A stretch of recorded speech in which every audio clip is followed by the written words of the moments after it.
Hello विद्यार्थियों, चौहानी education में आपका स्वागत है। आज हम होम बेस्ड प्रोजेक्ट कक्षा 8 विषय हिंदी को कैसे भरते हैं इसके विषय में जानेंगे। तो आइए पहले हमारे कुछ महत्वपूर्ण निर्देश को पढ़िए। विद्यार्थी के लिए निर्देश: निम्नांकित जानकारी अनिवार्यताएं भरें और दिए गए स्थान में उत्तर लिखें। तो किस प्रकार से भरना है देखिए विद्यार्थियों का पहले नाम हो जाएगा, फिर पिता का नाम, फिर शाला का नाम, फिर यहाँ पर दिया है कि शिक्षक के द्वारा इस बॉक्स में जब जांचेंगे तो वो 40 अंक का प्रोजेक्ट रहेगा, उसमें से कितने अंक देते हैं। इसके लिए महत्वपूर्ण निर्देश भी दिए गए हैं जो आपके लिए हैं। तो आइए, अगर आपके द्वारा हमारा चैनल को सब्सक्राइब नहीं किया गया है तो हमारे चैनल को सब्सक्राइब कर लें और बेल आइकन को प्रेस कर दें, जिससे कि हमारे वीडियो की नोटिफिकेशन प्राप्त होते रहेगी एवं इस होम बेस्ड प्रोजेक्ट के वीडियो को अधिक से अधिक ग्रुप में शेयर करें। देखिए महत्वपूर्ण निर्देश, पहला है कौशल आधारित लिखित प्रश्न। वर्कशीट में दिए प्रश्नों के उत्तर वर्कशीट में प्रश्नों के नीचे आगे दिए स्थान में निर्देशानुसार लिखे जाएं। दूसरा है प्रोजेक्ट वर्क। वर्कशीट में दिए प्रोजेक्ट वर्क को घर के आसपास परिवेश में उपलब्ध संसाधन सामग्री एवं दैनिक जीवन में होने वाली घटनाओं के अवलोकन, विश्लेषण व निष्कर्ष निकालकर अपने अनुभवों को वर्कशीट में दिए गए बिंदुओं में दिए स्थान में लिखा जाए। तीसरा है वर्कशीट को पूर्ण करने में आवश्यकतानुसार अपनी पाठ्य पुस्तकों, माता पिता, मित्रों, भाई बहन, दादा दादी आदि संबंधी जनों से चर्चा भी की जा सकती है। अगला है 4, प्रोजेक्ट कार्य का चयन उसमें निहित उद्देश्यों एवं कार्यों के आधार पर किया जाना चाहिए। तो इसके भी बिंदु दिए हुए हैं A, B, C, D। ए में देखिए व्यवहारिक कार्य, जिसमें मॉडल रचना जैसे सामग्री के वास्तविक निर्माण पर बल शामिल है। बी देखिए बोध, इसमें पठन और कहानियों के श्रवण जैसे प्रत्यक्ष और प्रातिनिधिक अनुभव शामिल होते हैं। सी देखिए समस्या हल संबंधी, इसमें बौद्धिक प्रक्रमों द्वारा समस्या का हल निकाला जाता है। डी देखिए कौशल और ज्ञान की प्रवीणता, इसमें पाठ्य पुस्तकों या परियोजनाएं पुस्तिकाओं में दिए गए निर्देशों को निर्दिष्ट कौशलों में कौशल प्राप्त किया जाता है। फिर 5वां देखिए प्रोजेक्ट कार्य का उद्देश्य विद्यार्थियों में दिन प्रतिदिन की समस्याओं के प्रति जागरूकता उत्पन्न करना, ज्ञान का अनुप्रयोग करना, पूर्व में प्राप्त किए गए विषयक ज्ञान और कौशल को आगे बढ़ाना होता है। अगला निर्देश है देखिए 6, वर्कशीट को प्रत्येक बच्चे द्वारा पूर्ण कर शाला में कक्षा शिक्षक के पास जमा करना अनिवार्य होता है। अब देखिए आगे प्रोजेक्ट कार्य किस प्रकार से हम कर सकेंगे। तो प्रोजेक्ट में देखिए पहला प्रयोजना सार्वजनिक स्थान, निर्दिष्ट कार्य अपने गांव या शहर में अथवा उसके पास में स्थित प्रमुख सार्वजनिक स्थानों की जानकारी निम्नानुसार संकलित कीजिए। क्या करना है हमको देखिए, पहले हम प्रकार देखेंगे, स्वास्थ्य सुविधा, बैंक, डाक, संचार सुविधा और परिवहन। तो यहाँ हम देखेंगे कॉलम में भर लेंगे हम क्रमांक, प्रकार, नाम, घर से दूरी, इस प्रकार का हम कॉलम बना लेंगे। तो देखिए आप क्रमांक में 1, 2, 3, 4 इस प्रकार से आ जाएगा और प्रकार में देखिए आप दिया हुआ है स्वास्थ्य सुविधा, बैंक और डाक, संचार सुविधा, परिवहन। अब देखिए आप स्वास्थ्य सुविधा में नाम Bombay hospital, bank axis bank और डाक संचार सुविधा विजयनगर पोस्ट ऑफिस, परिवहन स्टार चौराहा, घर से दूरी लिखेंगे इनकी कि स्वास्थ्य सुविधा के लिए बॉम्बे हॉस्पिटल की दूरी कितनी है, तो 2 किलोमीटर आ जाएगी। एक्सिस बैंक की दूरी कितनी है, तो 10 मिनट की दूरी में आ जाएगी। विजयनगर पोस्ट ऑफिस 30 मिनट की दूरी में पहुंच जाएंगे। स्टार चौराहा 5 मिनट की दूरी में पहुंच जाए। इस प्रकार से हम प्रोजेक्ट कार्य को कर सकते हैं। प्रश्न 2 देखिए, क्या आप अपने आसपास के चिकित्सालय में गए हैं? आपने वहां कौन कौन से उपकरण देखे हैं, लिखिए।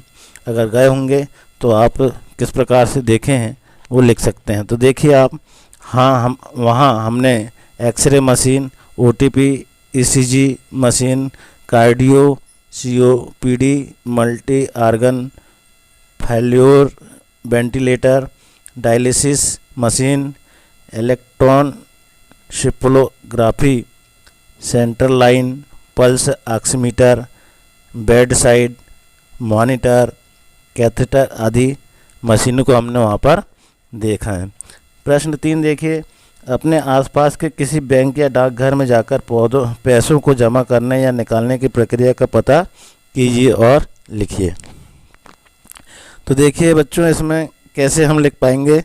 बैंकों में पैसा डिपॉजिट करने के लिए स्लिप भरना बहुत आसान काम है। उसमें देखिए आप, पहला सेविंग या करंट अकाउंट को टिक करें, फिर दिनांक भर दीजिए, फिर आपका अकाउंट किस शाखा में है वो लिख दें। इसके बाद आप किस शाखा में पैसा जमा कर रहे हैं वो लिखेंगे और अगले कॉलम में अपना मोबाइल नंबर लिख दें और यह पूरी कंप्लीट पर्ची को हम कैशियर के पास दे दें तो वो जमा हो जाएंगे। तो इस प्रकार से पर्ची भर सकते हैं। प्रश्न 4 देखिए, अपने घर के आसपास बाग बगीचों में आने या रहने वाले पक्षियों को ध्यान से देखो और नीचे बना चार्ट पूरा कीजिए। अब देखेंगे हमारे घर के आसपास कौन कौन सी पक्षियाँ आते हैं। तो पक्षी का नाम लिख देंगे, आकृति, रंग रूप, भोजन, आदतें, प्रजनन का समय। इस प्रकार से कॉलम हम खींच लेंगे। अब उसमें लिख देंगे एक कॉलम में, पहले कॉलम में जाए पक्षी का नाम, तो कौवा, गौरैया, तोता, कोयल, कबूतर, मोर, ये हमारे घर के आसपास घूमते हुए उड़ते हुए दिखाई देते हैं।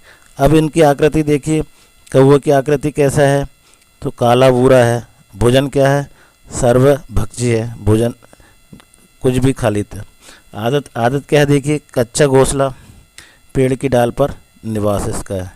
प्रजनन का समय गर्मी में है।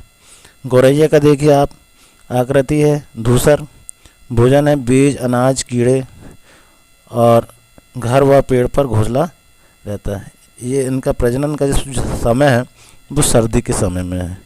अब उसके बाद देखिए तोता, इसकी आकृति है हरा, भोजन क्या है फल और सब्जी। क्या आदत है इसकी, पेड़ पर समूह में रहता है और प्रजनन का समय है वर्षा ऋतु।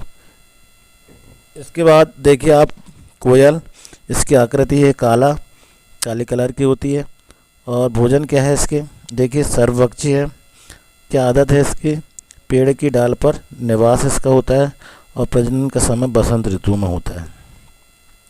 अगला पक्षी है कबूतर, तो यह भूरे रंग का होता है। इसका जो बीज है, इसका जो भोजन है वो बीज, अनाज और कंकड़ आदि ये भोजन के रूप में लेता है।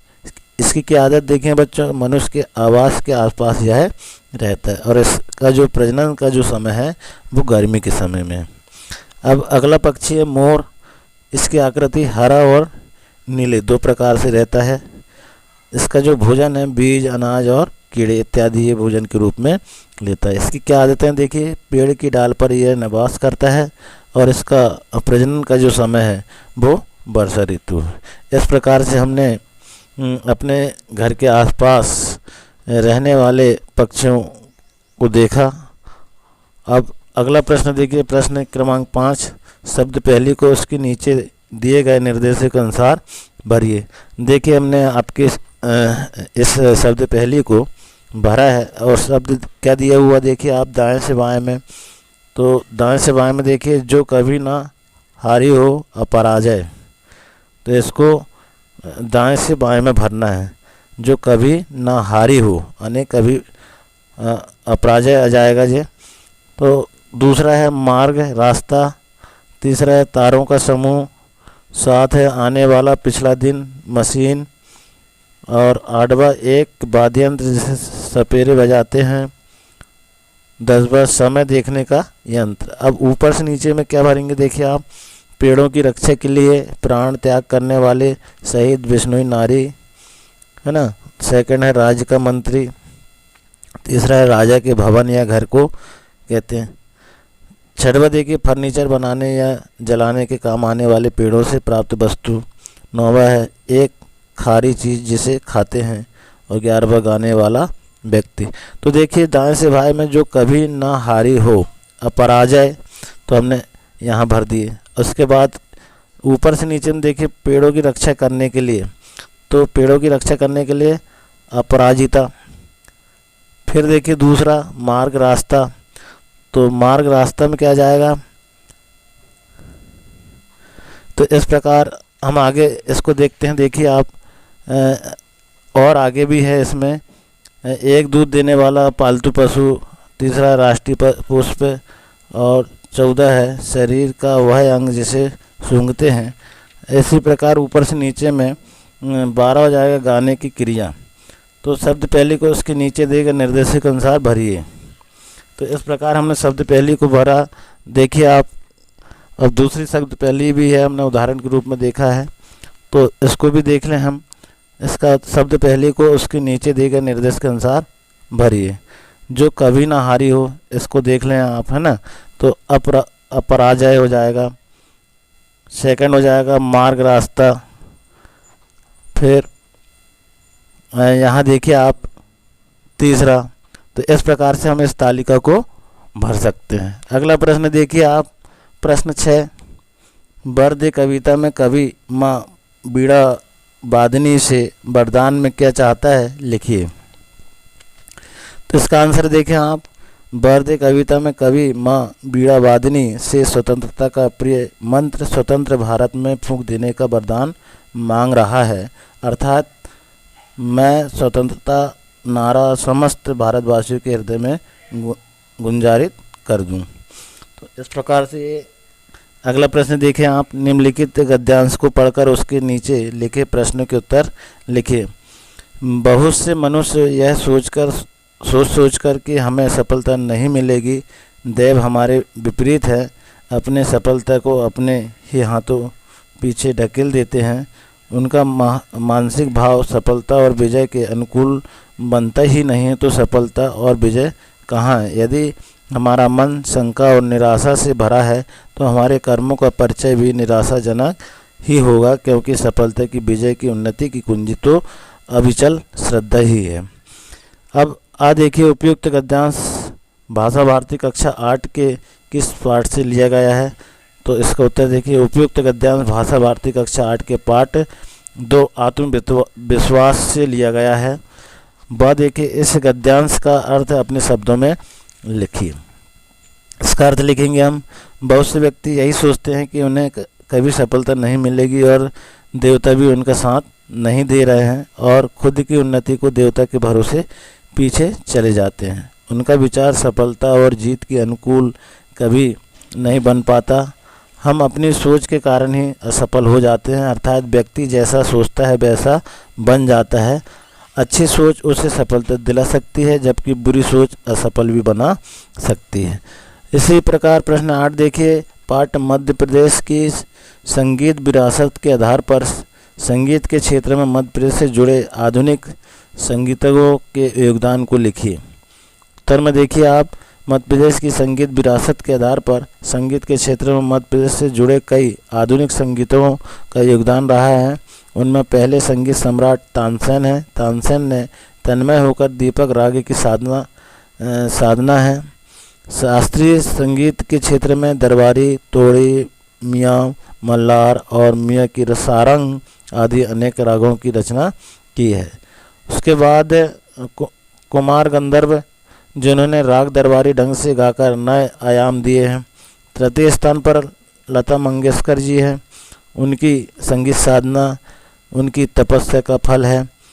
उनके गले में जैसे सरस्वती स्वयं विराजमान है। संगीत का वटवृक्ष यहाँ स्वर प्रेमियों को छाया और सहृदयजनों को सुर भी प्रदान कर रहा है। प्रश्न 9 देखिए, अपराजिता पाठ के अनुसार डॉक्टर चंद्रा को अपराजिता क्यों कहा गया है, 2 या 3 उदाहरण देकर लिखिए। तो इसका उत्तर देखेंगे हम।